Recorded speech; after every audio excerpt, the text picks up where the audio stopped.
The first thing that struck me was the sound, the sickening crunch of bones, the metallic screech of brakes, and the horrified shouts of bystanders. A body lay crumpled in the street, his limbs twisted at impossible angles. The model 1950 Buick that had struck him was still idling, its front bumper streaked with red. I wasn't supposed to be here. The night had started with nothing but a walk, my mind restless, my thoughts tangled in the weight of unfinished business. Then the accident happened. The man was well dressed, eerily so. His suit was charcoal gray, fitted perfectly to his wiry frame, the fabric untouched by modern fashion. The gold chain of a pocket watch glinted under the flickering streetlights. He should have looked like any other unfortunate soul caught in the wrong place at the wrong time, but there was something off. His face was too pale, his features frozen in a look of sheer disbelief rather than pain. His eyes, though lifeless, stared up at the sky as if they had seen something no one else had. I stepped forward as the crowd thickened around the scene, my breath hitching when I saw what had spilled from his pockets. Coins. Not just any coins, silver dollars, half-dimes, and gold pieces, all gleaming as if freshly minted. The kind that hadn't been in circulation for over 50 years. Beside them, a business card fluttered onto the pavement. Dr. E.R. Caldwell, Esquire, specialist in temporal mechanics, Office 42, Mercer Street, New York, now know why. The ink was crisp, the paper stiff. It looked new, but the address, that office hadn't existed in decades. Someone gasped. A woman in a navy coat bent down and snatched up a battered ID from the ground. Her fingers trembled as she turned it over, revealing the faded details beneath the cracked plastic. It was an identification card from 1897, and it bore the dead man's face. I didn't realize I was backing away until I felt my heel brush against something cold and solid. My breath came in shallow gulps, the air suddenly thick with something rotten. The world around me blurred, the crowd's voices muffled, distant. Then, just as I turned to leave, a hand shot out. It wasn't possible. The dead man grabbed my ankle, and his lips moved. A scream lodged in my throat, but no sound came out. My heart pounded, my limbs frozen as the dead man's fingers clamped around my ankle like a rusted vice. His skin was ice cold, his grip impossibly strong for a corpse. His lips moved again, barely a whisper, the words so faint they barely reached me over the gasps of the crowd. But I heard them. Find me. A sharp snap cracked through the air as his body convulsed violently, his spine twisting in a grotesque arc. His mouth gaped open in a silent scream, and then nothing. His grip slackened. His body collapsed, lifeless once more. I stumbled back, my breaths coming in sharp, panicked gasps. The crowd was still reeling, oblivious to what I had just witnessed. People murmured in confusion. A man yelled for the police. The driver of the Buick, his hands shaking, kept repeating, "He came out of nowhere. There was nothing I could do." But I wasn't listening. I couldn't. My eyes were locked onto the ID in the woman's trembling hands. 1897. It wasn't just impossible, it was wrong. Every instinct in my body screamed at me to walk away, to pretend I had never seen that man, never heard the words he had whispered. But my feet refused to move. I looked down at the corpse again, at his stiff, lifeless face, the pallid skin, the tailored clothes that smelled faintly of aged paper and something metallic. Coins. Business card. A man out of time. Find me. A gust of wind sent the business card skittering across the pavement. I watched it tumble, my mind spinning with the impossibility of it all. Then I made a decision. I picked up the card, fingers tightening around it, and whispered the address under my breath. 42, Mercer Street. It was time to find out exactly who this man was, and what the hell had happened to him. The walk to 42 Mercer Street felt wrong. Maybe it was the way the streetlights flickered, buzzing like dying insects, or how the air thickened the closer I got. Maybe it was the gnawing feeling in my gut, the unshakable sense that I wasn't alone, that something unseen was watching. When I finally reached the address, my breath caught in my throat. The building shouldn't be here. 42 Mercer Street had been demolished decades ago. A parking lot was supposed to stand in its place. But here it was, a narrow 3-story brownstone, its windows dark, its iron door knotted with rust. It looked abandoned, forgotten by time itself. I hesitated, gripping the business card so tightly it bent under my fingers. This was insane.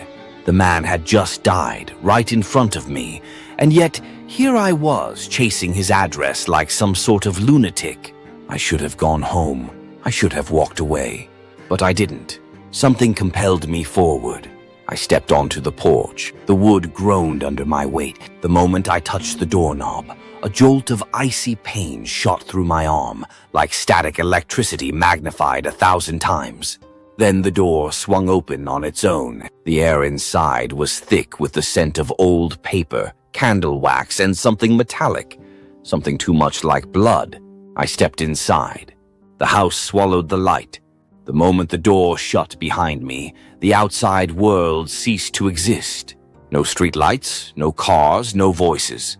Just darkness and silence, so suffocating it felt alive. A single candle burned on a wooden desk in the center of the room. Shadows danced wildly across the walls, stretching and twisting as if they were watching me. And then I saw them. Books.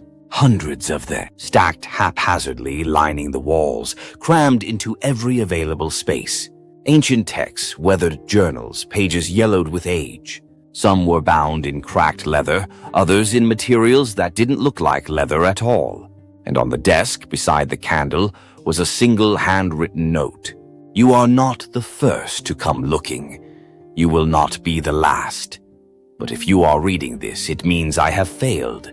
It means time has collapsed, and it means he knows you're here. The candle flickered. A floorboard creaked behind me. I turned, and something moved in the dark. A shadow shifted at the far end of the room.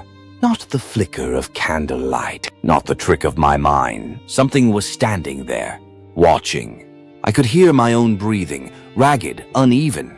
The candle barely held back the dark, its weak glow unable to touch whatever stood just beyond its reach. Then it moved. Closer, a slow, deliberate step, the sound of something heavy scraping across the wooden floor. I wanted to run. Every muscle in my body screamed at me to move. But I couldn't. Then, from the darkness, a voice rasped, "You weren't supposed to come." It was barely a whisper, but it ripped through me like a cold blade. I stepped back. My heel struck the edge of the desk. The candle flame shuddered violently, casting wild, erratic shapes across the walls.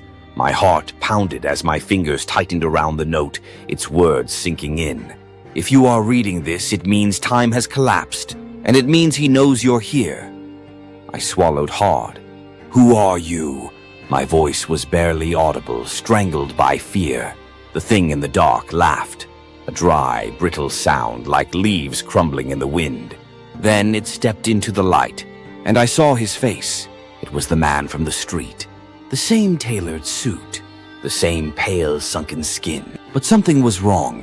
His features were warped, his eyes black voids, bottomless pits that seemed to pull the room inward.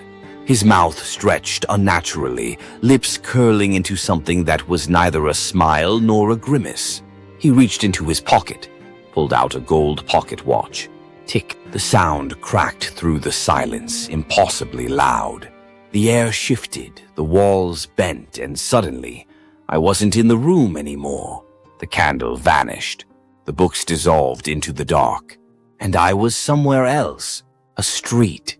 Horses clattering on cobblestone, gas lamps lining the sidewalks, a newspaper boy shouting in the distance. 1897. I wasn't just looking at the past, I was in it. Then, just as I turned, I saw him again, the same man standing across the street, watching me.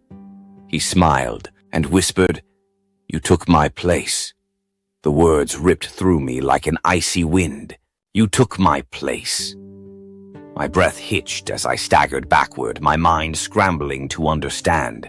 The city around me felt too real, the weight of damp cobblestones underfoot, the distant hum of horse-drawn carriages, the acrid sting of coal smoke in the air. This wasn't just a vision. I was here. I spun around, desperate to find something, anything that could anchor me back to where I had been. But the street was alive with people in old-fashioned coats and hats, their faces blurred in motion. They passed me without a glance, oblivious to the horror curling in my chest. I turned back to where he had been, but he was gone. In his place, something glinted on the sidewalk. A gold pocket watch, its cover slightly ajar. My hands trembled as I bent down and picked it up. The moment my fingers touched the cold metal, a shockwave of pain tore through my skull. Images flooded my mind in jagged flashes.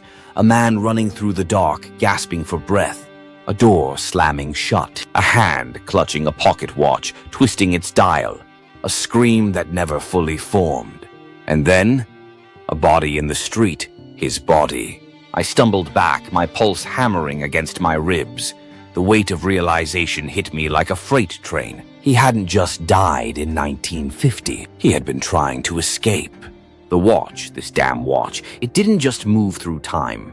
It took something in return. A body, a soul, a life. He had traveled too far forward. The watch had malfunctioned, or maybe it had never been meant for human hands. When he arrived in 1950, his body had broken down, his time running out like sand through an hourglass.